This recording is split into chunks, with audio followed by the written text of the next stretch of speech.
বৃষ্টি বৃষ্টি কিছু পড়ছে না, তুমি গাছের তলায় এরকম ছাতা নিয়ে বসে আছো কেন গো? এই বাইচান্স জল নেমে যায় তখন কি করবো ভাই? বাইচান্স জল নেমে যাচ্ছে বলে ইয়ে করছো? মাথা ধরে যাচ্ছে জলে ভিজে পাচ্ছে না। খেপা চুদারে কি বুদ্ধি গো তোমার? আমি তো খেপা চোদাই, সবাই জানে আমি খেপা চোদা। তাই এরকম গাছের তলায়, আম গাছের তলায় ছাতা নিয়ে এরকম করে বসে থাকা? হ্যাঁ হ্যাঁ, তোর ফাটছে কেন? তো আমার ফাটছে না, দেখে খারাপ লাগছে ওই জন্য বলছি। গান মারা তোমার যা, তোমরা বাড়ি যা। বৃষ্টি আসছে বলে এখন থেকে ছাতা নিয়ে বসে রয়েছে। আগের থেকে ছাতাটা নেওয়াই ভালো। তাহলে দিনের খাবারটা তো সকালবেলা খেয়ে নিতে পারো, রাতের খাবারটা তো দুপুরে খেয়ে নিতে পারো না।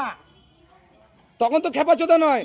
দিনের রাতের মদটা তো তখন রাতেই খাও, দিনের মদটা দিনেই খাও, আর সন্ধ্যের মদটা সন্ধ্যেই খাও, আর সকালের মদটা সকালেই খাও।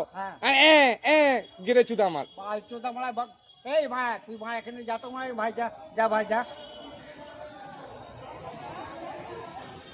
বাচ্চা, এই ভাই আমাকে শান্তি করে বসতে দে না।